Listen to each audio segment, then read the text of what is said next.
5월 셋째 주 고양신문 뉴스 체크입니다. 이번 주도 스폰서 해주신 기업이 있습니다. 고양시 덕양구 행신동에 자리한 다병원이 고양팟을 응원해 주셨습니다. 진심으로 감사드리고요. 감사합니다. 다병원은 척추, 관절, 그리고 스포츠 외상 전문 병원이라고 합니다. 특히 요즘에 주변에 보면은 어깨가 불편하다 이렇게 호소하는 분들이 제 주변에도 꽤 많은 것 같은데 어깨 괜찮으세요? 저도 사실은 좀 안 좋았는데 안 좋아 보여요. 조금 요새는 나아졌는데 근데 이 어깨 통증 가볍게 생각하고 넘기면은 정말 큰일 난다고 합니다. 다병원 김준엽 원장은 특히 어깨 골절과 스포츠 손상 등에 대한 전문적인 치료를 제공하고 있다고 합니다. 김 원장님은 이제 우리가 잘 알고 있는 이 50견 외에도 최근에는 30견, 40견 많이 생긴다고 해요. 이 이유가 무엇인지 예방과 치료를 위해서는 무엇이 필요한지 친절하게 설명을 해주셨는데요. 이번 주 고양신문 기사에 어깨 통증 참으면 나을까라는 제목의 인터뷰 기사가 마침 실렸다고 합니다. 흥미롭게 읽어주시면 감사하겠고요. 다음 주에는 김준엽 다병원 원장님 인터뷰 영상도 보여드리겠습니다. 고양신문 고양팟은 멤버십 후원회원 여러분들의 소중한 정성을 바탕으로 제작되고 있습니다. 보다 알찬 영상 만들어드리기 위해 노력하겠습니다. 이번 주 주요 소식입니다. 6.3 대통령 선거 선거운동이 시작됐습니다. 대선 후보 4명의 지역 경제 공약을 분석했습니다. 대선 후보 중에 이재명 후보가 고양시와 관련된 지역 공약을 가장 먼저 발표를 했습니다. 저희가 좀 짚어보도록 하겠습니다. 고양시 음식업에 줄폐업이 이어지며 빨간불이 켜졌습니다.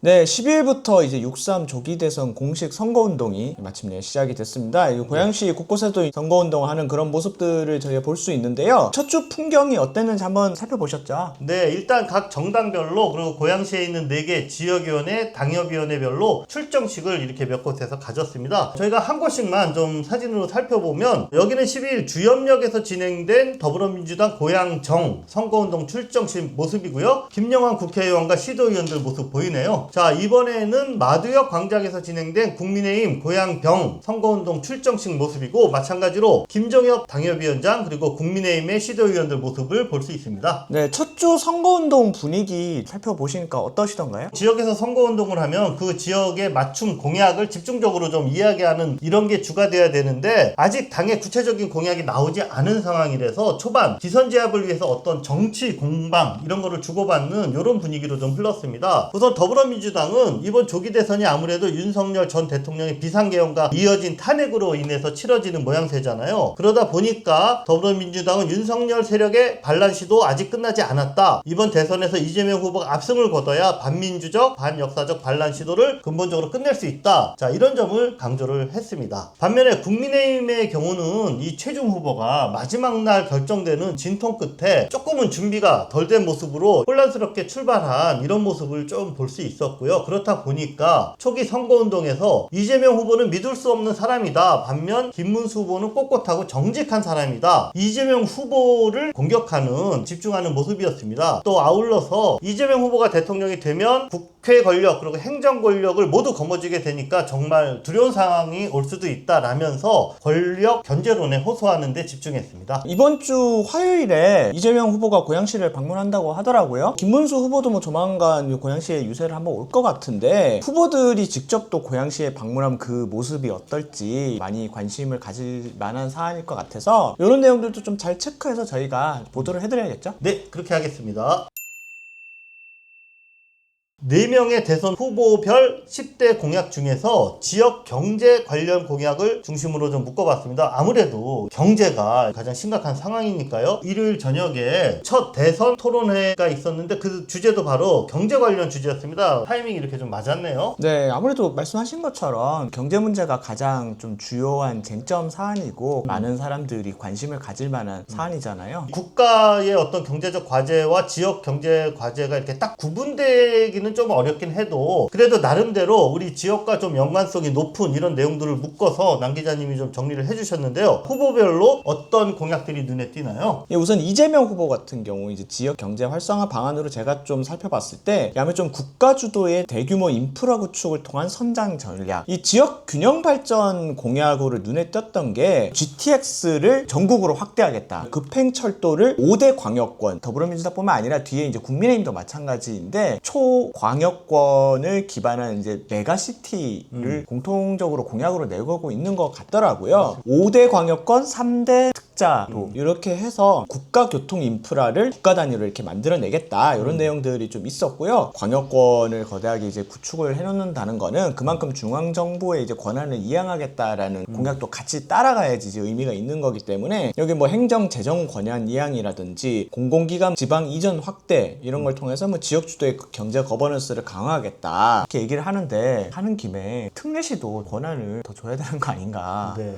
저희 지금 사실 특례시 된 지 몇 년이 됐는데 뭐가 달라졌냐고 물어보면은 저도 할 수 있는 얘기가 없어요. 네, 우리 지역에서 좀 그 요구를 해야 되겠네요. 네, 그런 것들이 좀 필요해 보이고 특히 이제 뭐 경기 북부 관련 공약들 보면은 평화 경제 특구 조성을 통해서 이제 국가 주도 산업 및 SOC 투자를 집중적으로 좀 하겠다 뭐 이런 네. 약속들이 눈에 띄었고요. 그다음에 이제 경기도 테크노밸리 단지들에 대한 언급들도 있었는데 고양시에는 일산 테크노밸리가 포함되어 있잖아요. 그래서 뭐 IT, 뭐 게임, 자율주행, 바이오, 방산 등 각 지역별로 이제 정확하게 이것도 이제 한 곳에 다 한다는 게 아니라 테크노밸리별로 특화하겠다라는 건데 이 중에 뭐 고양시는 뭐 콘텐츠이라고 얘기는 하는데 구체적으로 뭐가 이제 좀 특화 산업으로 될지는 앞으로 좀 살펴봐야 될 것 같고요. 네, 김문수 후보가 구상하는 공약들도 한번 좀 짚어주시죠. 네, 우선 균형 발전 방안으로 이재명 후보의 공약과 큰 차이가 없어요. 무슨 말이냐면은 이제 김문수 후보도 이제 GTX 전국 확대, 그다음에 초광역권 메가시티 추진. 요거는 사실 이제 똑같이 주장을 하고 있거든요. 근데 이제 메가시티 공약 안에서 이 기존 산업단지를 뭐 미래 첨단 산업 메가프리존으로 지정해서 자율적인 규제 완화와 기업 유치 경쟁을 가능하게 했다. 굳이 이제 좀 따지자면은 이재명 후보 같은 경우 국가의 역할을 강조를 했다면은 김문수 후보 같은 경우는 이제 기업하기 좋은 환경 조성 이런 것들을 공약 안에서도 계속 언급을 하고 있어요. 10대 공약 첫 번째 기조 자체가 뭐 자유주도 성장이라고 이제 기조를 명시한 부분도 있고 공약 안에서도 뭐 규제의 철폐라든지 세제 정비를 통해서 뭐 인간 투자를 유치를 한 다음에 그것을 통해 가지고 이제 산업기관을 강화하겠다 내용들이 명시가 되어 있습니다. 네, 어떻게 보면 두 후보의 공약은 새롭다기보다는 기존의 틀 속에서 방식의 차이점을 좀 보이는 정도다라고 정리할 수 있을 것 같은데요. 반면에 나머지 두 후보 공약은 조금 다르더라고요. 네, 이준석 후보 같은 경우가 저 보면서 와 되게 특이하다. 법인세와 최저임금 결정권을 지자체에게 넘기겠다. 어쩌면 굉장히 파격적인 주장인 건데요. 구체적으로 보면 이제 법인세 중에 국세분 30%를 지방세로 전환하고 지자체가 자율적으로 법인세를 조정할 수 있도록 하겠다. 쉽게 말해서 이제 우리 지역에 기업을 유치를 하려면은 우리 지역은 법인세를 이만큼 깎아줄게요. 그리고 일단 지역별로 인건비 여건에 따른 고용 유연성을 확보하겠다. 이것도 이제 그런 취지에서 이제 최저임금 결정권도 지자체에게 부여하겠다고 하는데 지역 경제를 활성화시킬 수도 있겠지만은 지역 소멸을 사실 가속화시킬 우려가 있지 않나. 네, 어제 네. 토론에서도 좀 약간 그런 비판들도 나왔던 것 같더라고요. 반면에 권영국 후보의 지역경제 공약도 뭔가 좀 선명한 부분이 있죠. 이 지자체가 100% 출자하는 지역공공은행 설립이 핵심 좀 공약으로 들어가 있습니다. 이 공공은행을 통해 가지고 이제 지역의 중소기업이나 저소득층, 뭐 위기 가구 등 이제 금융 소외층에 대해서 맞춤형 금융을 또 제공해 줄 수가 있고 금융 소외층에 대한 이제 지원뿐만 아니라 어떤 지역에 필요한 산업이나 뭐 공공 사업들 이런 것들에 대해서 이제 투자를 할 수 있는 거죠. 예산 없어가지고 뭘 못한다 이런 것들을 어느 정도 받쳐줄 수 있는 게 이런 지역공공은행의 역할이 될 수 있는데 이거를 이제 직접적으로 핵심 공약으로 명시를 했습니다. 보면은 실제로 미국의 같은 경우가 노스타코타 은행이라고 이 지역공공은행의 대표 사례라고 할 수 있는데요. 참고해 보시면 될 것 같고 공약에서 직접 언급하진 않았지만은 지역 순환 경제 모델에 좀 가깝지 않나 네, 좀 이렇게 평할 수 있을 것 같아요. 소상공인과 관련된 공약은 어떤 것들이 있을까요? 이재명 후보 같은 경우는 저금리 대안대출 등 정책 자금 확대, 뭐 소상공인 내일 채움 공제 도입, 폐업 지원금 이런 것들 좀 현실화하는 것, 배달 플랫폼, 뭐 수수료 상한제 도입 이런 것들 통해서 이제 공정 경제를 구축하겠다 이런 내용들이 있습니다. 가장 이제 대표 공약이 아무래도 지역 화폐잖아요. 그래서 지역 화폐 발행 규모를 확대해서 뭐 지역의 소비 촉진을 유도하고 이를 통해 가지고 뭐 자영업자들의 어려움을 좀 타개해 나가겠다 이런 내용들이 있고요. 김문수 후보도 마찬가지로 소상공인 회생 및 서민 경제 회복을 또 중요 10대 공약 중에 하나로 명시를 했더라고요. 구체적으로 이렇게 대통령 직속으로 소상공인 자영업자 지원단을 설치하겠다. 소상공인 응급 지원 3대 패키지를 시행하겠다. 그리고 서민 소상공인 전문 은행 설립 등 금융 지원을 확대하겠다. 다만 좀 이 후보랑 다른 점이 뭐냐면은 김문수 후보 같은 경우는 지역 화폐는 언급이 없어요. 대신에 신용카드 캐시백을 이제 전통시장에서 신용카드를 사용할 경우에 캐시백 캐시백을 이제 좀 비율을 높여주는 네. 그런 것들이라든지 온누리 상품권 박근혜 정부 때 도입됐던 거 이거 활성화하는 이런 정책들을 좀 주장하고 있는 이 정도 차이점이 있는 것 같고요. 이준석 후보 같은 경우는 사실 소상공인 관련 공약이 10대 공약 안에는 없습니다. 기본적으로 이제 정책 기조 자체가 작은 정부를 지향하고 이제 중앙의 권력을 이제 뭐 지자체에 분산해주는 좀 그런 게 전체적인 기조이기도 해서 이러한 소상공인 관련 정책들도 시장이 이제 활성화되면은 알아서 소상공인들도 그 안에서 낙수 효과로 성장할 수 있다. 이런 좀 기조인 것 같아요. 관련 내용을 찾아보면은 해외에 지금 현재 이전에 있는 국내 기업들 요거를 복귀를 촉진하는 일명 이제 리쇼어링이라고 하는데 요 네. 공약이 있어요. 그래서 이렇게 외국 나간 기업들을 이제 좀 복귀를 시켜서 산업단지도 되살리고 뭐 지역 경제도 재활성화하는 유인책이 있고 그러면 여기에 다시 오려면 인건비 문제가 해결이 돼야 되는 거잖아요. 그렇죠. 그래서 최저임금을 지역별로 나를리 두는 거를 그것 때문에 이제 그 현실에 맞춰서 유연성 있게 예. 할 수 있다. 외국인 노동자들은 최저임금을 이제 차등으로 적용하겠다 이건데 글쎄 이렇게 하는 게. 모르겠네요. 권영구 후보 같은 경우는 자영업자에 대한 단순한 지원 이런 것들 넘어서 부채 탕감까지 같이 이야기를 하고 있어요. 새 출발 기금 확대를 통한 부채 탕감, 부채 소멸시효 법제화, 이 전국민 일자리 보장제 이거 좀 눈에 띄었는데 이 지역 단위의 뭐 돌봄, 기후, 사회 서비스 같은 이런 일자리 창출을 국가가 주도해가지고 이 지역에 이제 필요한 일자리들을 만들어내고 서민 경제를 활성화하고 이런 방안들이 있는데 이런 포괄적인 사회 안전망 강화를 제시하고 있습니다.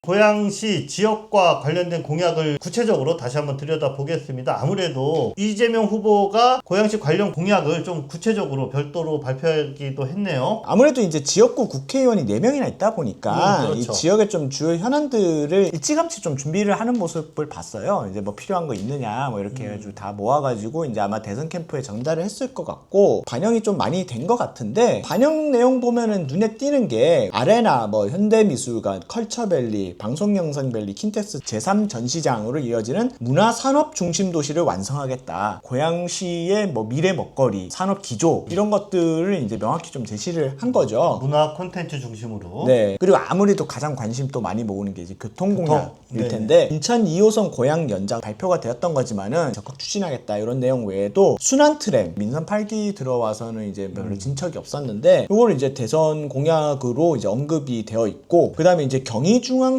신분당선 연계 방안 모색 이거 좀 눈에 띄죠. 네네. 이건 좀 저희가 별도로 좀 취재를 해보면 되게 좋을 것 같아요. 그리고 통일로를 6차선으로 확장하는 내용 이런 내용들이 좀 담겨 있어요. 그래서 교통 공약들도 이렇게 보시면 많이 관심을 가질 만한. 네, 그동안 뭐 여러 번 이야기가 있었는데 다 이런저런 어떤 걸림돌에 걸려서 진도가 안 나갔던 것들인데 네. 어쨌든 이번 공약에서 다시 한번 이런 것들이 부각이 됐네요. 네, 대선 공약으로 어쨌든 간에 언급되는 것 들어갔네요. 자체가 중요하니까 그 밖에 일기 신도시 용적률 상향 문제 되게 쟁점 사안 중에 하나잖아요. 어찌됐든 이게 언급됐다는 점. 그 다음에 일산 테크노밸리 콘텐츠 기업 유치. 이 말인즉슨 일산 테크노밸리를 지금 뭐 의료 클러스터 이쪽에서 방향을 적어도 민주당 쪽에서는 이제 튼 거라고 볼 수 있고 그 다음에 백석동 벤처 집적 타운 조성 그리고 고양 지원 지방법원 승격 민선 8기 때는 전혀 얘기 안 나왔던 건데 다시 일단 민주당이 추진한다는 거고 특히나 이게 백석동 벤처 집적 타운 조성 이거 뭔가 좀 약간 의미심장하죠. 네, 백석빌딩과 연관돼서 네. 민주당이 방향을 잡고 있다라는 걸 짐작해 볼 수 있겠네요. 네. 자, 고양시 핵심 현안이 상당 부분 대선 공약에 언급된 것 같은데 국회의원들이 어쨌든 고양시 4개 선거구가 다 민주당이잖아요. 그래서 국회의원들이 적극적으로 좀 의견 개진을 한 것 같네요. 대선 공약에 이렇게 지역 현안이 좀 디테일하게 이렇게 담길 수 있었던 거는 적극 어필하고 이런 것들이 반영되는데 힘을 썼다라고 볼 수 있을 것 같은데요. 실제로 보니까 이번 대선 캠프에서 고양시 국회의원들이 좀 중요한 보직을 많이 맡고 있더라고요. 먼저 김성애 고양갑 국회의원 같은 경우 선대위 종합상황실 부실장을 맡고 있는데 선대위 종합상황실에서 이제 약간 브레인 역할을 맡아서 상황들 오면 이제 바로바로 이렇게 대응하고 그런 컨트롤 역할을 타워 같은 역할. 예, 하고 있는 것 같더라고요. 그러다 보니까 다른 의원들은 이제 직접적으로 선거운동하고 필드에서 뛰는 모습 이런 것들을 막 SNS에 많이 올리고 그러는데 김성애 의원은 그걸 못한대요. 안에 들어가 있어가지고. 붙들려 있어서. 예. 그 다음에 이제 한준호 의원 같은 같은 경우는 이제 가장 핵심이 되는 18명의 공동선대위원장 중 한 명으로 이름을 올렸습니다. 뿐만 아니라 여러 가지 직책을 맡고 있더라고요. 선대위 방송토론준비단장, 또 전북 지역에 대한 선거총괄 역할도 같이 맡고 있는 것 출신도 같더라고요. 활용을 하네요. 그리고 사실은 한준호 의원이 전북 지역에서 이제 뭐 보궐선거나 뭐 이런 거 있을 때마다 항상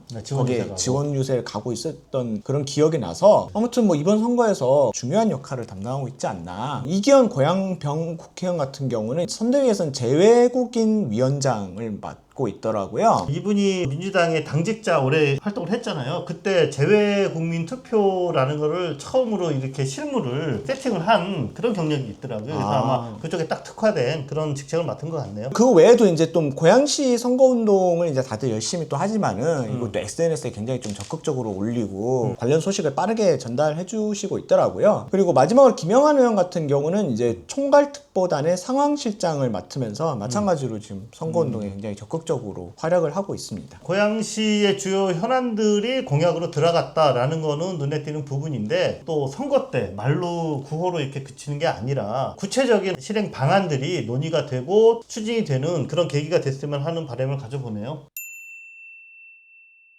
정말 바닥을 치고 있는 경제 관련된 이야기인데요. 요즘 식당 갈 때마다 뭐 주인 아저씨나 아주머니가 장사 너무 안 된다 뭐 이런 얘기하는 거 다들 들어보셨을 겁니다. 네, 실물 경제가 굉장히 지금 심각하죠. 완전 바닥으로 내려앉고 있는 상황이니까요. 근데 뭐 사실 자영업자 어렵다는 얘기 하루 이틀 얘기가 아니니까 뭐 그러려니 여태까지는 그래왔는데 최근의 불황은 이건 진짜 엄살이 아니다. 객관적으로도 정말 심각하다라는 게 관계자들의 일치된 의견입니다. 그래서 오늘은 고양시 음식업종이 겪는 불황 과연 얼마나 심각한가 수치로 좀 짚어보겠습니다. 경기도 시장상권진흥원에서 발표한 이 경기도 소상공인 경제 이슈 브리프 이 자료를 좀 참고해 보신 것 같은데요. 네, 그렇습니다. 자료에서 가장 눈에 띄는 부분은 지난해 11월부터 올해 3월까지 5개월 연속으로 고양시 음식점 업 폐업수가 개업수를 초과했다라는 이런 데이터입니다. 이 음식업이라는 거는 뭐 누구나 가장 쉽게 창업을 할 수 있는 그런 분야잖아요. 그래서 이게 또 너무 많이 생기는 것도 뭐 그렇게 좋은 건 아니지만 어쨌든 폐업하는 숫자만큼 어디선가 또 개업을 하기 때문에 전체적인 숫자는 점진적으로 조금씩 증가해 온 게 지금까지 추세다 이렇게 이해하시면 되는데 근데 5개월 연속으로 폐업하는 숫자가 개업하는 숫자를 더 앞지르는 이런 현상이 일어난 거는 이례적인 상황이다라는 겁니다. 바꿔 얘기하면 공실들도 굉장히 늘고 있다는 말과도 같을 것 같은데요. 그렇죠. 구체적으로 조사 기간인 2024년 11월부터 2025년 3월 동안 고양시에서 개업한 음식점은 793곳, 근데 폐업한 음식점은 1130곳. 그러니까 식당 2곳이 새로 문을 여는 동안 3곳이 문을 닫았다. 이렇게 보시면 되겠습니다. 폐업률로 계산해 보면 좀 어떻게 나오나요? 올해 1분기에 고양시 소재 점포 수가 13,528곳인데 이 중 폐업한 점포가 508곳. 따라서 고양시 음식점 폐업률 3.76%. 자, 이렇게 숫자가 나왔는데 자, 이 숫자가 경기도 31개 시군 중에서는 어느 정도 위치인가를 봤더니 하남시 다음으로 높은, 그러니까 경기도에서 두 번째로 폐업률이 높은 이런 지자체로 이제 나타났습니다. 경기도 평균 폐업률이 2.85%인데 훌쩍 웃도는 이런 수치입니다. 표에서 보시는 것처럼 경기도 음식점 폐업률, 경기도 음식점 폐업률 상위 5개 지자체 이렇게 지금 여러분 보실 수가 있고요. 경기도 시장상권진흥원 관계자는 고양시뿐만 아니라 올해 1분기 경기도 음식점업의 폐업률은 전체적으로 최근 6년 중 가장 높은 수준이다라고 설명했습니다. 폐업률이 이렇게 높아진 이유가 뭐 대략 짐작은 가지만은 그래도 근래에 들어가지고 이제 더 늘어난 거잖아요. 네네.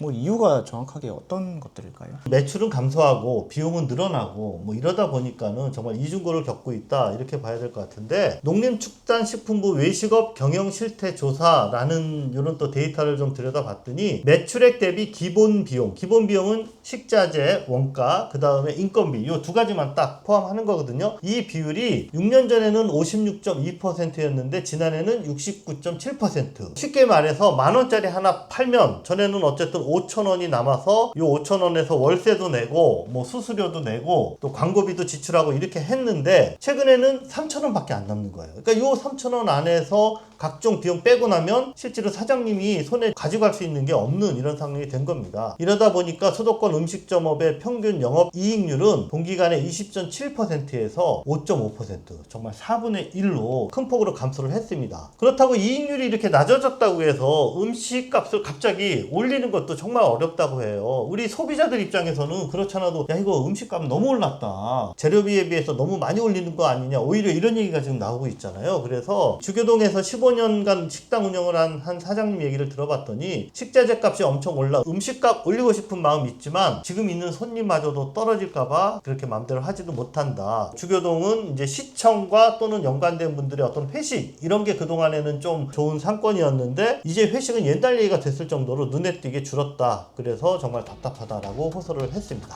고양신문이 추천하는 다른 영상도 시청해보세요. 고양신문 멤버십 회원으로 가입해 고양신문을 응원해주세요.